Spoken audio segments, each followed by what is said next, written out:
నమస్తే, welcome to Aadya media. నేను మీ స్వర్ణ. ప్రస్తుతం మనతో పాటు ఉన్నారు సినీ క్రిటిక్ విజ్ఞాన్ గారు. హలో విజ్ఞాన్ గారు.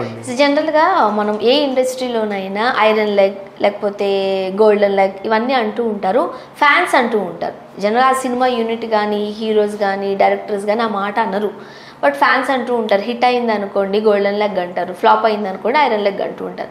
బట్ విరూపాక్ష హీరోయిన్ సంయుక్త మీనన్ విషయంలో డైరెక్టరే ఆమెని ఐరన్ లెగ్, ఈమె వచ్చిన తర్వాతే తేజాకి యాక్సిడెంట్ అయింది అన్నారు. ఏ కోణంలో అన్నారు? చాలా సరదాగా కన్వర్షన్ జరుగుతుంది. అండ్ ఈమెని గోల్డెన్ లెగ్ అని ఇంతకుముందు అన్నారు. ఎట్లా బింబిసారా చూసుకున్నా, సార్ మూవీ చూసుకున్నా, అండ్ నెక్స్ట్ అలాగే మొన్న రిలీజ్ అయిన భీమ్లా నాయక్ చూసుకున్నా, ఈ అమ్మాయి ఉన్న సినిమాలన్నీ ఇటీవల హిట్ అవుతున్నాయి కాబట్టి ఈమెని golden leg golden leg golden leg అన్నారు. సో ఈ రకంగానే విలేకరులు చాలా సంతోషంగా హ్యాపీగా మాట్లాడుతూ అనేసరికి అనుకోకుండా ఇట్లా వచ్చింది, ఈ అమ్మాయి గోల్డెన్ లెగ్ అని చెప్పేసి అంటుంటే ఈయన సరదా అంటే ఆయనకి తెలుసో తెలియకో ఆనందం తట్టుకోలేక మాట్లాడేశాడు. గోల్డెన్ లెగ్ కాదు, ఈమె ఐరన్ లెగ్, ఈమె వచ్చిన తర్వాత తేజకి యాక్సిడెంట్ అయింది తెలుసా, హీ అన్నాడు. అయ్యో రామ ఇదేంటి ఇట్లా అనిపించింది, ఇలా అనిపించింది. ఆయన యాక్సిడెంట్ ఎప్పుడో జరిగింది కదా, ఇదేంటంటే వీళ్ళు ఎప్పుడో సినిమాని కమిట్ అయ్యారంట, అప్పటి నుంచి నడుస్తుంది ఇది. తర్వాత ఆయన కొంచెం ఉండేసరికి కొంచెం గ్యాప్ వచ్చింది. ఆ గ్యాప్లో ఈమె సినిమాలన్నీ వరుస పెట్టి రిలీజ్ అయిపోయాయి, హిట్ కొట్టుకున్నాయి. ఫస్ట్ అక్కడే కమిట్ అయినప్పటికి కూడా. సో ఈ రకంగా చూసుకుంటే ఈమె కూడా వెంటనే సీరియస్ అయ్యి ఇట్లా చూసింది. ఆయన అట్లా కాదు, యాక్చువల్గా ఐరన్ లెగ్ గోల్డెన్ లెగ్ అంటూ ఏమి ఉండదు, యాక్చువల్గా ఏమైందంటే అని ఏదో చెప్పబోయాడు. సాయి ధరమ్ తేజ్ కూడా కొంచెం కూల్ డౌన్ చేసే అవకాశం, ఈ పిల్లి ఏంటి ఇట్లా వాగేశాడు అని చెప్పి చూస్తుంది. చాలామంది చాలా ఇంటర్వ్యూలలో ఇట్లా నోరు జారుతూ ఉంటారు అప్పుడప్పుడు, అది ఈక్వల్ అదుపు చేసుకోవాలి. అంటే ఇప్పుడు సేమ్ ఇదే ఇన్సిడెంట్ చూసుకుంటే అదే ఒక ఫంక్షన్లో బాలయ్య గారు అక్కినేని తొక్కినేని అంటే ఎక్కడికో వెళ్ళింది. నేను ఇంకొకరు మొన్న వాల్తెరు వీరయ్య సక్సెస్ మీట్లో రవితేజ ఒక చిన్న హీరో అని చెప్పి చిరంజీవి అనడం అదొక వివాదం అయింది. సో ఇట్లా చాలామంది చాలా రకాలుగా ఆడియో ఫంక్షన్లలో చేసే చిన్న చిన్న పొరపాట్లు ఏమంటే తెలుసో తెలియకో ఆనందం తట్టుకోలేకో అత్యుత్సాహంతోనో ఇట్లా కొన్ని వ్యాఖ్యలు చేస్తూ ఉంటారు కదా, దానివల్ల వీళ్ళకి ఎఫెక్ట్ అవుతూ ఉంటాయి. ఇప్పుడు ఈ సినిమా గురించి మాట్లాడుకునేదంతా ఒక ఎత్తు, లాస్ట్కి ఆ డైరెక్టరే ఆ పిల్లని ఐరన్ లెగ్ అన్నాడు రా అంటారు. ఇది బలంగా పడిపోతుంది. ఈ మొచ్చాకే తేజ్కి యాక్సిడెంట్ అయింది అనేది ఇంకా నెగిటివ్కి వెళ్ళిపోయి ఇప్పుడు అది కాస్త విరూపాక్ష మీద పడింది. విరూపాక్ష సినిమాలో కూడా ఈమె అసలు చేతబడి బాణమతి అన్నిటికి కారణం ఈ పిల్లు ఉండడమే, ఈమె వల్లే ఇట్లా అయ్యింది, ఈమె వల్లే వాళ్ళు చచ్చారు అంటే మొత్తం ఈమె వైపు తిరిగిపోయింది అనమాట కథంతా.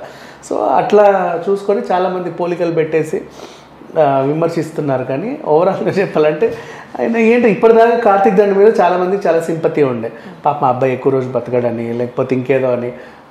అండ్ అది తెలిసిన వాళ్ళు కూడా పోతూ ఏంటి బాబు ఇట్లాంటి వివాదాలు పెట్టుకొని ఇప్పుడు ఈయనకు ఉన్నదంతా ఒక ఎత్తు, మంచి హిట్ సినిమా తీశాడు అని ఉంటే తర్వాత చాలామంది కూడా తేజ్కి యాక్సిడెంట్ కారణం ఎవరో తెలుసా, సంయుక్త మీననే, ఈమె ఆమె అని చెప్పేసి రాస్తా ఉంటే పిల్లకి ఎలా ఉంటుంది. అది కాస్త ఆ నోట పడి ఈ నోట పడి ఏ తమిళ ఇండస్ట్రీకో పాకింది అనుకో, అక్కడ గబుకుని ఏదన్నా జరిగినా అక్కడ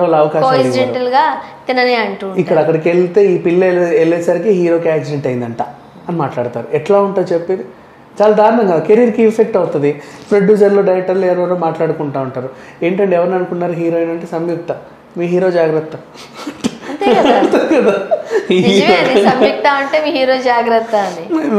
ఇక్కడ వరకు వచ్చేసింది. ఇదంతా అసలు సరదాగా జరిగిన ఈ పరిణామం అయితే పెద్దగా తీసుకోవాల్సిన అవసరం లేదు. కానీ అది ప్రెస్ మీట్ అయ్యేసరికి అంతమంది ఏ ఒకరు ఎలా రాసుకున్న అందరూ మన కోసం భజన చేసే వాళ్ళే వస్తారని లేదు కదా.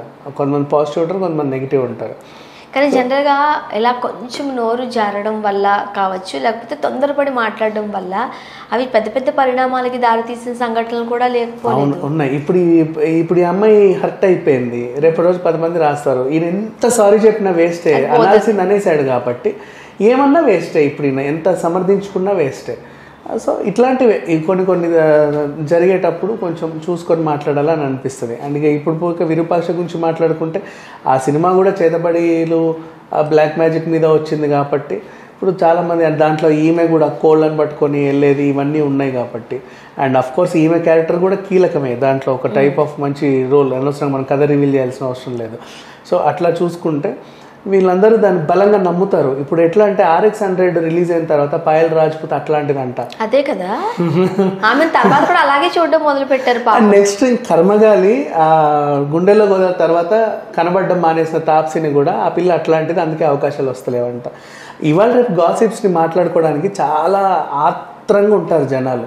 అలాంటిది వాళ్ళంతటి వాళ్ళే ఇలాంటి స్టఫ్ని ఇస్తుంటే వీళ్ళు ఇంకెక్కడికో వెళ్ళిపోతారు కదా, నెక్స్ట్ లెవెల్కి వెళ్తారు. ఇప్పుడు అంతెందుకు తొందరపడి చేసే పనులే. ఇప్పుడు మొన్న మనోజ్ కూడా టక్కుతి సోషల్ మీడియాలో పెట్టేశాడు. ఎంత సరిదిద్దుకుని ఏ సినిమా చేద్దాము, ఏ రియాలిటీ షో చేద్దాం, ఎంత కవర్ చేసుకున్నా వర్కౌట్ అవ్వట్లేదు. ఇప్పటి వరకు ఇదే పరిస్థితి. ఇప్పుడు కార్తిక్ దండు కూడా ఈయన పరిస్థితి అట్లా పెనం మించి పొయ్యిలో పడ్డట్టు అయిపోయింది. ఒక పక్క సినిమా సక్సెస్ ఎంజాయ్ చేస్తూనే ఇంత చేసి అందరు సినిమా చూసి లాస్ట్కి ఇది మాట్లాడుకుంటున్నారు. ఈయనకి అప్పుడు యాక్సిడెంట్ అయిన అందుకే ఇట్లా యాక్ట్ చేశాడు, ఎందుకంటే ఆమె వచ్చినందుకే ఈయనకి అయిందంట. ఈ పిల్లదే, ఈ మొత్తం ఈమెదే.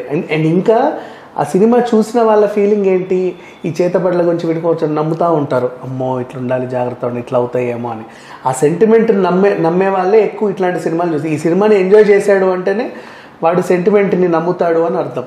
ఆ రకంగా ఇప్పుడు ఈ పాత్ర ఇట్లా రాగానే వీళ్ళందరూ నమ్మేస్తారు ఈజీగా. సినిమా ప్రతి ఒక్కరు నమ్ముతారు. పైగా ఇది హిట్ అయి వచ్చింది, ఇంకా ఎక్కువ గాసిప్స్ వస్తే ఇంకా ఎక్కువ మాట్లాడుకుంటారు, దీని గురించి ఇంకా ఎక్కువ రాస్తారు. సో ఏదేమైనా విరూపాక్షకి ఇది ఒక చిన్న మైనస్ అని చెప్పుకోవాలి. ఇకపోతే కథ విషయానికి వెళ్తే మనం ఆల్రెడీ మాట్లాడుకున్నాము. 1991 కాలం, 79 నుంచి 91 కాలం వరకు సాగుద్ది. రుద్రవనం అనే ఊరు, వాళ్ళు ఒక కపుల్ చేతబడులు చేస్తుందని చెప్పేసి వాళ్ళని తగిలేశారు, సజీవ దహనం. ఊరంతా అష్టదిగ్బంధనం చేసినప్పటికీ ఇంకా చావులు, వీటిని తేరుకోవడానికి మన హీరో.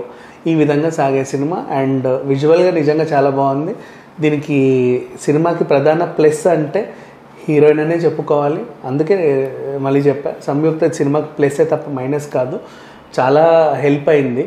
అండ్ మిగతా క్యారెక్టర్స్ ఎలాగో ఈమె క్యారెక్టర్ అంతే, కొంచెం నిడివి తక్కువే ఉన్నా కూడా బాగా చేయగలిగింది. ఈ మధ్య కాలంలో ఆమె చేసిన సినిమాలు అన్నీ కూడా తన క్యారెక్టర్ ఎంత వరకు ఉంది అన్నది పక్కన పెట్టేస్తే ఇంపార్టెంట్ రోల్ అయితేనే ఆమె చేస్తున్నట్లు అంతే. కానీ మంచి క్యారెక్టర్ అంటే వచ్చాము వెళ్ళిపోయాము, సార్లోనే కొంచెం ఎక్కువ ఉంది, బింబి సార్లో కూడా ఇంతే, సార్లోనే ఎక్కువ ఉంది ఈ అమ్మాయి.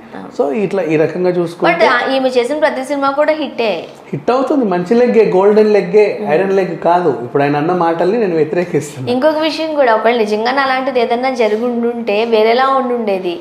మంచిగా ఆరోగ్యంగా వచ్చారు, మంచి సినిమా చేశారు, హిట్ కొట్టారు. రేపు ఈ అబ్బాయికి హెల్త్ బాగాలేదు, ఏదన్నా అయితే ఆ హీరోయిన్ వల్లే వచ్చినప్పుడు హీరోకి యాక్సిడెంట్ అయింది, తర్వాత డైరెక్టర్ చనిపోయాడని మాట్లాడుకో.